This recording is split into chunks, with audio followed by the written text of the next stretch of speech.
Hello friends, welcome you all on my YouTube channel Shinde English class. Friends, channel वरती नवीन असाल तर चॅनलला subscribe करा, लाईक करा, शेअर करा. ॲज यू नो फ्रेंड्स, जसं की आपण अगदी सोप्या सोप्या स्ट्रक्चर्स स्पोकन इंग्लिशच्या इंग्रजी व्याकरण आणि रायटिंग स्किल हे देखील आपण इंग्रजीमध्ये जे आहे जे तुम्हाला सोप्या पद्धतीने समजावून देतो आहोत आणि जे तुम्ही पाहता आहात, तुम्ही शेअर करता आहात, तुमच्या सपोर्टमुळे चॅनल आपला ग्रो करतो आहे, त्याबद्दल थँक्यू. आज हे देखील बघा आपण प्रिपोजिशन हा जो पॉइंट यापूर्वीचे व्हिडिओ आपण अपलोड केलेले आहेत त्यामध्ये तुम्ही पाहिलेले आहे की बरेच प्रिपोजिशन्स आपण अगदी सोप्या पद्धतीने तुम्हाला समजावून दिलेले आहेत. आज देखील आपण काही प्रिपोजिशन्स पाहणार आहोत जे अगदी सोपे आहेत, जे तुम्ही इंग्रजी लिहिताना आणि इंग्रजी बोलताना देखील तुम्हाला त्याचा उपयोग होणार आहे. परीक्षेमध्ये असे प्रश्न पण येतात की तुम्हाला ऍप्रोप्रिएट यूज करायचा असतो प्रिपोजिशनचा आणि मग त्यावेळेला आपल्याला कळालं की नेमकी सिच्युएशन काय असते, म्हणजे कोणतं प्रिपोजिशन यूज करायचं आहे आपण हे पाहतो आहोत. प्रिपोजिशनचे यापूर्वीच आपण डेफिनेशन पाहिलेले आहे फ्रेंड्स, जे प्री ह्या शब्दाचे इंडिकेट करतो की बिफोर. प्री म्हणजे अगोदर आणि पोझिशन म्हणजे स्थान. म्हणजे काय, नाउन असेल किंवा प्रोनाउन असेल, बिफोर त्याच्या जो वर्ड येतो त्याला आपण प्रिपोजिशन असं म्हणतो. आणि फ्रेंड्स, प्रिपोजिशन काय करतो, तो इतर जे शब्द आहेत त्याचा आणि नाउन प्रोनाउनचा याचा संबंध दर्शवण्याचं काम करतो. Let start friend. अगदी सोप्या पद्धतीने तुम्हाला रिमेनिंग जी काही प्रिपोजिशन आहेत मी बोर्डवरती लिहिलेली आहेत फ्रेंड्स, ती तुम्हाला दाखवतोय आणि आपण ती अगदी सोप्या पद्धतीने तुम्हाला समजावून देऊया. पहिल्यांदा पाहूयात इनटू. फ्रेंड्स लक्षात घ्या, इथे मी मोशन इनसाइड असं लिहिलेलं आहे. इनटू म्हणजे समजा एखादं एक्झाम्पल असं म्हटलं की द फ्रॉग. फ्रॉग म्हणजे बेडूक friends. The frog fell into the वेल.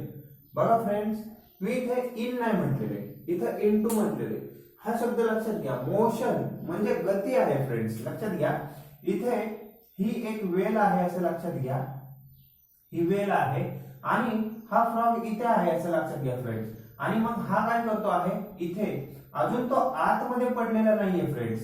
इथे या वॉटर मध्ये वेलच्या ही वेल आहे आणि वेल म्हणजे विहीर. याच्यामध्ये तो बघा फेल इनटू म्हणजे मोशन आहे फ्रेंड्स, गती. ज्या वेळेस गती असेल त्यावेळेस आपण इनटू हा फिगर ऑफ स्पीच यूज करतो. इथे पण मराठीत लिहितो फ्रेंड्स गती. जर गती नसेल फ्रेंड्स लक्षात घ्या, तो स्टेबल असेल आतमध्येच. इनटू मध्ये आपण मोशन आहे, गती आहे असं सांगतो आहोत. जर गती नसेल तर तुम्ही क्लिअरली अगदी सोप्या पद्धतीने इन हा प्रिपोजिशन तिथे घेऊ शकता. पण जर गती असेल फ्रेंड्स, त्या गतीकरिता आपल्याला इनटू हा प्रिपोजिशन तिथे यूज करणं आवश्यक आहे. आणखीन एक एक्झाम्पल लाईक स्विमिंग टँक असेल. लक्षात घ्या फ्रेंड्स, हा स्विमिंग टँक आहे असं गृहीत धरा आणि जम्प करताना तुम्ही स्विमर पाहिलेला असेल. जोपर्यंत बघा स्विमर हा इथून जम्प करतो आणि पुन्हा मोशन असते फ्रेंड्स, मोशन असते. आणि ज्यावेळेस मोशन म्हणजेच गती, त्यावेळेस पण तुम्ही मग काय म्हणू शकता, ही स्विम्स इनटू हा आहे swimming tank. Okay, swimming tank का म्हणतो आहोत फ्रेंड्स आपण इनटू, कारण गती आहे. स्टेबल असेल, स्थिर असेल तर निश्चित तुम्ही इन या प्रिपोजिशनचा यूज करू शकता. पण गतिमान आहे तो त्यावेळेस, त्यामुळे इथं फ्रॉग पण आपण इनटू म्हटला आणि इथे हा जो स्विमर आहे तो जो कोणी स्विमिंग करतो आहे त्याच्यासाठी पण आपण इनटू असं म्हटलेलं आहे. मला वाटतं तुम्हाला फरक लक्षात आला असेल. इन प्रिपोजिशन यूज करण्यासाठी स्थिरता हवी आहे आणि इनटू प्रिपोजिशन यूज करण्यासाठी आपल्याला गती हवी आहे. ओके फ्रेंड्स, नेक्स्ट अराउंड हा प्रिपोजिशन आहे. बघा, अराउंडचा अर्थ काय आहे, सभोवताली. सभोवताली. ओके फ्रेंड्स, म्हणजे काय बघा, जसं की आता आपण जिथे राहतो, I live around the temple. बघा म्हणजे काय फ्रेंड्स, की आपण जिथे राहतोय तिथं काय आहे, मंदिरे आहेत आणि मंदिरांच्या सभोवताली अशा अर्थानं फ्रेंड्स. ओके, एकदम सोपा आहे, सभोवताली. जसं की आपण असं पण म्हणू शकतो, there are trees around my house. बघा फ्रेंड्स, म्हणजे काय, जे घर आहे, म्हणजे थोडक्यात आता मी छोटस इथं तुम्हाला सोपं करून देतो. हे घर आहे फ्रेंड्स आणि या घराच्या भोवती काय आहेत फ्रेंड्स, झाडे आहेत. लक्षात घ्या फ्रेंड्स, अराउंड म्हणजे सभोवताली, अराउंड सभोवताली. लक्षात घ्या, अगदी सोपं आहे. अराउंड हे प्रिपोजिशन देखील या वाक्यावरून तुम्हाला समजत असेल. इतर सिच्युएशन मध्ये पण, कंडिशन्स मध्ये पण अशा पद्धतीने जर अराउंड यूज करायचा असेल तर लक्षात घ्या नेमकं काय आपल्या सभोवताली आहे हे सांगायचं आहे, त्यावेळेस तुम्ही अराउंड या प्रिपोजिशनचा यूज इथे करू शकता. ओके फ्रेंड्स, पुढे पाहूयात in front of. In front of हा देखील बघा सोपा आहे. याचा पण अर्थ काय आहे पाहूया, च्या समोर. इन फ्रंट ऑफ, च्या समोर. बघा फ्रेंड्स, आता जसं की आपल्या घराच्या समोर एक मँगो ट्री आहे असं गृहीत धरा फ्रेंड्स इथं. ओके, आणि मग म्हणायचं आहे की माझ्या घरासमोर मँगो ट्री आहे, तर तुम्ही कसं म्हणू शकता, इन फ्रंट ऑफ यूज करून. Okay, the mango tree is in front of my house. बघा फ्रेंड्स, काय आहे, आंब्याचे झाड. बघा, मँगो ट्री म्हटलेलं आहे, इज कुठे आहे, तर माझ्या घराच्या समोर, in front of. Okay friends, आता लक्षात घ्या फ्रेंड्स, हा बोर्ड आहे, व्हाईट बोर्ड आहे. ओके, इथं कॅमेऱ्यासमोर मी शूटिंग करतो आहे, तर मी हे देखील म्हणू शकतो, I am shooting in front off camera. Okay, किंवा मी थांबलेलो आहे friends. Okay, I stand okay before white board असं पण म्हणू शकतो फ्रेंड. म्हणजे समोर आहे. तुम्ही लक्षात घ्या, दोन ऑब्जेक्ट असतील, दोन व्यक्ती पण एकमेकांच्या समोर असतील तर आपण तेही म्हणू शकतो. ओके, ए आणि बी आहे. ओके, हे एकमेकांच्या समोर थांबलेले आहेत तर ते देखील तुम्ही सांगू शकता, ए स्टँड्स इन फ्रंट ऑफ बी. म्हणजे दोन ऑब्जेक्ट असू द्या, दोन व्यक्ती असू द्या, दोन गोष्टी असू द्या, एकमेकांच्या समोर असतील त्यावेळेस आपण इन फ्रंट ऑफ हे प्रिपोजिशन यूज करू शकतो. ओके फ्रेंड्स, पुढचा प्रिपोजिशन जो आहे तो आहे थ्रू. थ्रू प्रिपोजिशन काय करतोय फ्रेंड्स, तुम्हाला मी उदाहरणावरून समजावून सांगतो. अगदी सोपा आहे, तुम्हाला त्याचा देखील यूज समजून जाईल.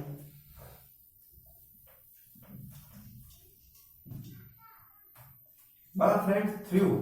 आता सपोज एक टनेल आहे friends, tunnel. Okay friends, tunnel आहे. या टनेल मध्ये काय होते, एक रेल्वे आहे फ्रेंड्स. इथं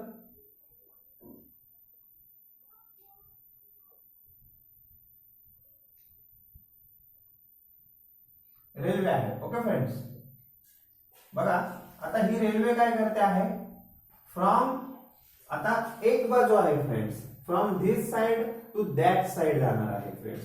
म्हणजे काय करणार आहे, from one side to another side. लक्षात घ्या फ्रेंड्स, हे जी रेल्वे आहे या टनेल मधून काय होणार आहे, या बाजूकडून त्या बाजूकडे पूर्णतः जाणार आहे. तर हे उदाहरण आपण थ्रू हे प्रिपोजिशन यूज करून आपण सांगू शकतो. या पद्धतीचा उपयोग थ्रू या प्रिपोजिशनचा आहे. बघा आपण एक्झाम्पल लिहूया. द रेल्वे, बघा, goes through the tunnel.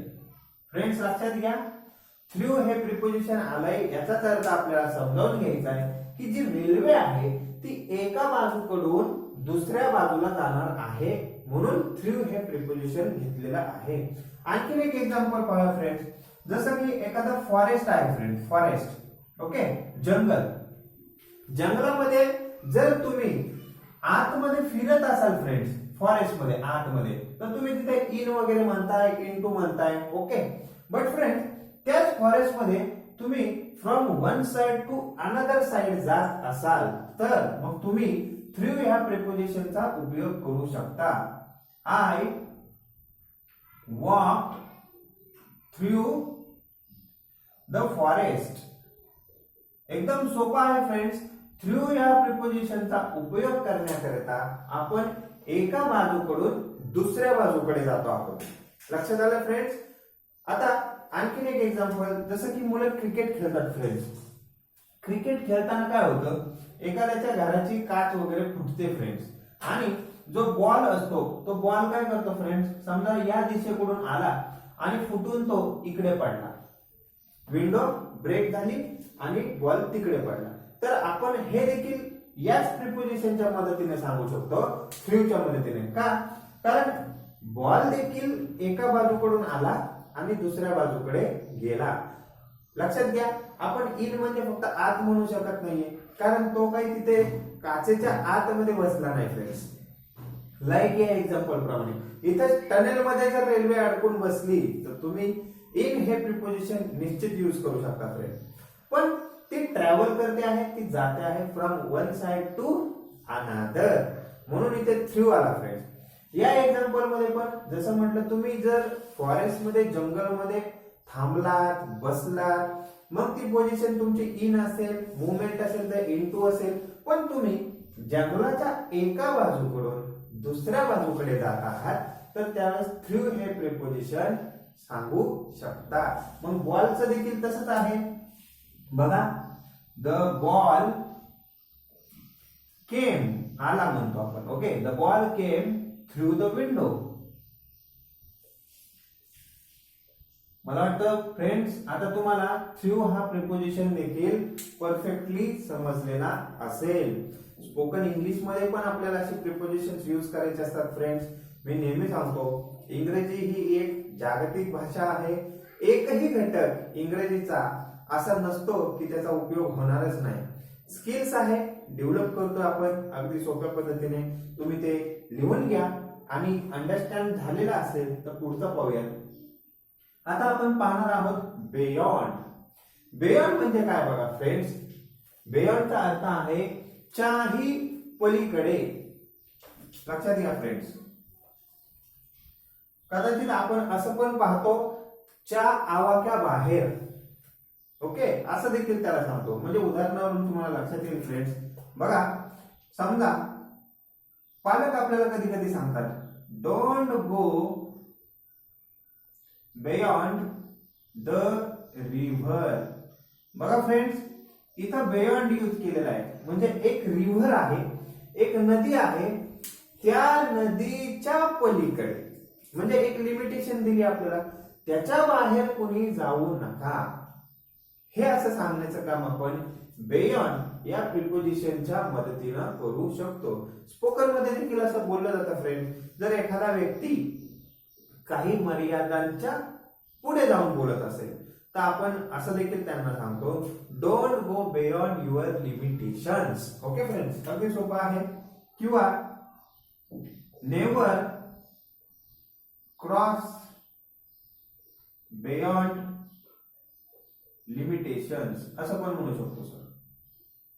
Okay, beyond म्हणजेच काय, च्या आवाक्या बाहेर म्हणू शकतो, जसं या नदीच्या उदाहरणामध्ये सांगितले. किंवा नेव्हर क्रॉस बियॉन्ड लिमिटेशन, च्या बाहेर, च्या मर्यादेच्या बाहेर आपण ती कृती करू नये असं आपण सांगतो आहोत.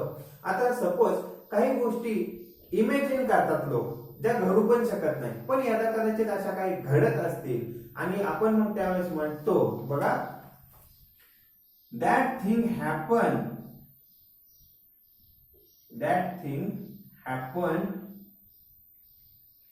beyond imagination. बघा फ्रेंड्स, बियॉन्ड म्हणजेच काय, जी गोष्ट आपल्या एक मर्यादा निश्चित आहे त्याच्याही पलीकडे जाऊन आहे, अशा गोष्टीला आपण बियॉन्ड हे प्रिपोजिशन यूज करतो आहोत. That thing happen beyond imagination. म्हणजे इमॅजिनेशन म्हणजे कल्पना करू शकत नसतो, असे आवाक्याबाहेरची गोष्ट घडली तिथे आपण बियॉन्ड हे प्रिपोजिशन यूज करतो. Okay friends. नेक्स्ट प्रिपोजिशन आहे ड्युरिंग. आता ड्युरिंग याचा अर्थ देखील फार सोपा आहे फ्रेंड्स. मराठीमध्ये त्याला आपण च्या काळामध्ये किंवा दरम्यान असं म्हणू शकतो फ्रेंड्स. च्या काळामध्ये किंवा दरम्यान. बघा मग आपण कसं म्हणू शकतो, in June month during examination. बघा फ्रेंड, ड्युरिंग एक्झाम म्हणतो, आय फेल सिक. बघा फ्रेंड्स, इथं मी ड्युरिंग घेतलेला आहे. ड्युरिंगचा अर्थ दरम्यानचा कालावधी किंवा च्या काळामध्ये असं आपण सांगतो आहोत. इन जून मंथ म्हणजे जून महिन्यामध्ये. बघा, ड्युरिंग एक्झाम एक्झामच्या काळामध्ये, एक्झामच्या कालावधीमध्ये, परीक्षेच्या काळामध्ये, आय फेल सिक मी आजारी पडलो. बघा, किंवा मग एक आणखीन एक्झाम्पल वेगळं घेऊया. He sow seeds. हा सोचा भूतकाळ आहे. सीव पेरणे. Okay. He sow seeds during rainy season. बघा फ्रेंड्स, किती सोपा आहे. त्यानं बियाणे पेरली. कधी पेरली friends? Rainy season. During rainy season म्हणजे पावसाच्या काळामध्ये, पावसाच्या कालावधीमध्ये. म्हणजे किती सोपं आहे फ्रेंड्स. ड्युरिंग हे प्रिपोजिशन तुम्ही पाहू शकता. तुम्ही ज्या काही गोष्टी च्या कालावधीमध्ये, च्या काळामध्ये घडत आहेत, घडल्या आहेत, घडतील असं तुम्हाला म्हणायचं असेल तर तुम्ही निश्चित ड्युरिंग या प्रिपोजिशनचा उपयोग करून ती गोष्ट सांगू शकता, ज्याचा अर्थ आहे च्या काळामध्ये किंवा दरम्यानच्या कालावधीमध्ये. ओके फ्रेंड्स, तुम्हाला निश्चित ते समजलेलं आहे. पुढचा आहे फ्रेंड्स फ्रॉम. फ्रॉम याचा अर्थ आहे फ्रेंड च्या कडून. बघा, फ्रॉम ह्या प्रिपोजिशनचा अर्थ आहे च्या कडून. सपोज फ्रेंड्स, तुम्हाला काही गिफ्ट्स मिळतात, कोणाकडून तरी ते रिसीव्ह तुम्ही करता. काही समजा माहिती देखील मिळते फ्रेंड्स इतर व्यक्तींकडून, तर त्या व्यक्तीकडून ती माहिती मला मिळाली असं आपण सांगत असतो. त्यावेळेस फ्रॉम हे प्रिपोजिशन तुम्ही यूज करू शकता. ओके. एक्झाम्पल पाहूया friends. I got gift from my uncle. बघा friends, I got gift from my uncle म्हणजे माझ्या काकांकडून किंवा मामांकडून. इंग्रजीमध्ये अंकल मामांनाही म्हणतात, काकांनाही म्हणतात. ओके. तर त्यांच्याकडून मला मिळालेलं आहे. किंवा काही माहिती मिळाली फ्रेंड्स. लक्षात घ्या, पोलीस रिसीव्ड इन्फॉर्मेशन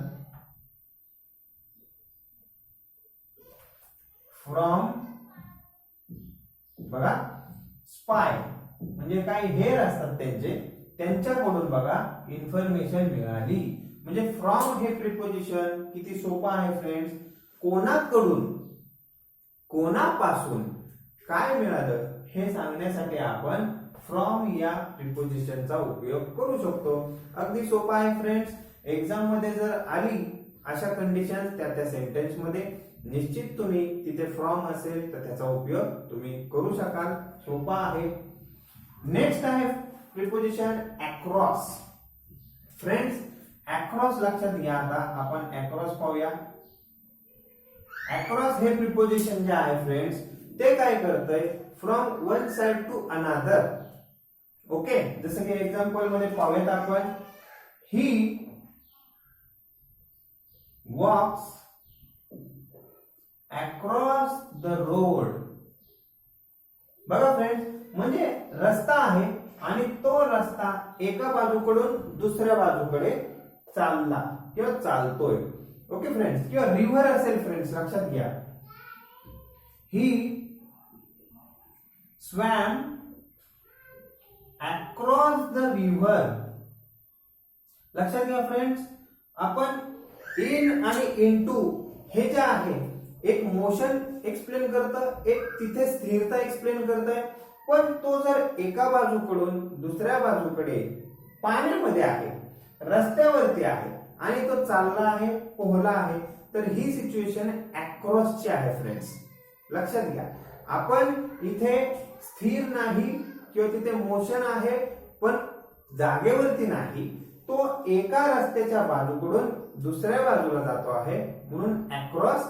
एका नदीच्या बाजूकडून दुसऱ्या बाजूकडे तो जातो आहे पोहत पोहत, म्हणून तिथे अक्रॉस हा प्रिपोजिशन येतो आहे. लक्षात आलं असेल फ्रेंड्स, अक्रॉस हा प्रिपोजिशन आपण एका बाजूकडून दुसऱ्या बाजूकडे रस्त्याने चालतो त्यावेळेस यूज करतो, पोहताना नदीमध्ये एका बाजूकडून दुसऱ्या बाजूकडे, म्हणून अक्रॉस. Okay friends.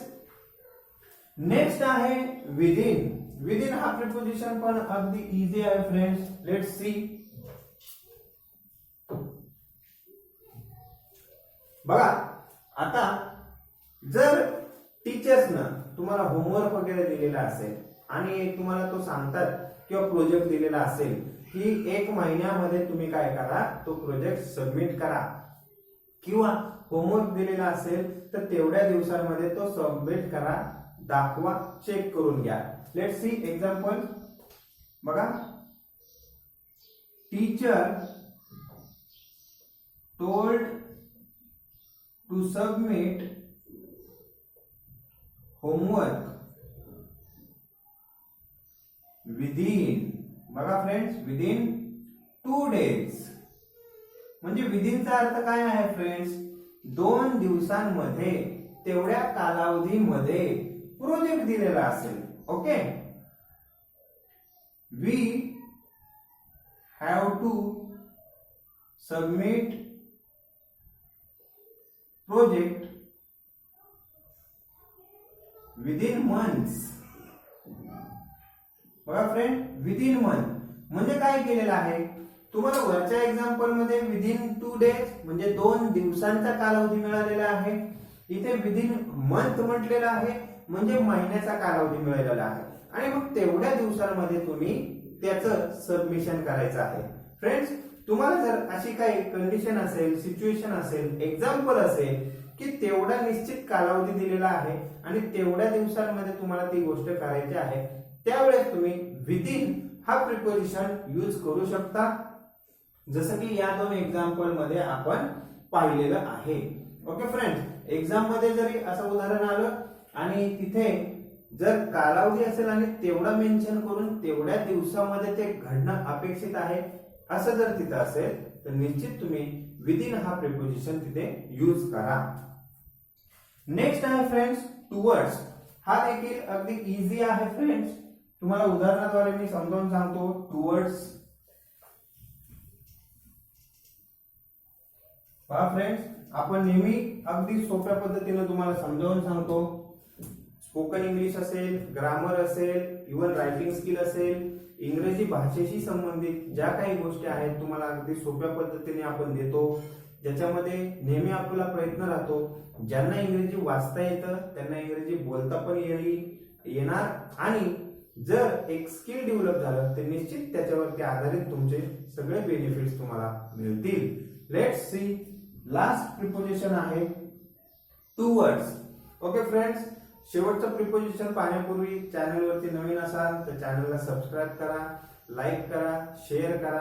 असेच नवीन नवीन व्हिडिओज तुमच्यासाठी सोप्या पद्धतीने मी आणत असतो फ्रेंड्स. ओके. टुवर्ड्स याचा अर्थ आहे फ्रेंड्स च्याकडे. फ्रेंड्स, टुवर्ड्सचा अर्थ आहे च्याकडे. फॉर एक्झाम्पल बघा, man goes towards spirituality. बघा, मानव जो आहे तो बघा अध्यात्माकडे जातो. टुवर्ड्स च्याकडे, किंवा आपण देवाकडे मागणी करत असतो. बघा, शी request to टुवर्ड्स गॉड म्हणजे काय? शी रिक्वेस्टेड म्हणूया, शी रिक्वेस्टेड टुवर्ड्स गॉड म्हणजे तिनं देवाकडे विनंती केली. टुवर्ड्स म्हणजे काय? च्याकडे. आपण फक्त टू म्हणलं तर त्याचा अर्थ ला असा अर्थ होईल, पण टुवर्ड्स या प्रिपोजिशनचा उपयोग आपण या पद्धतीने करू शकतो, ज्याच्या मदतीने आपण कोणाकडे याचा अर्थ आपण समजावून सांगतो आहोत. बघा फ्रेंड्स, आणखीन एक्झाम्पल पाहूया. Boy went towards his parent. Okay friends, बघा जो मुलगा आहे तो कोणाकडे गेलाय? टुवर्ड्स म्हणजे त्यांच्याकडे. कोण? पॅरेंट्स, त्याच्या पालकांकडे, त्याच्या आई वडिलांकडे.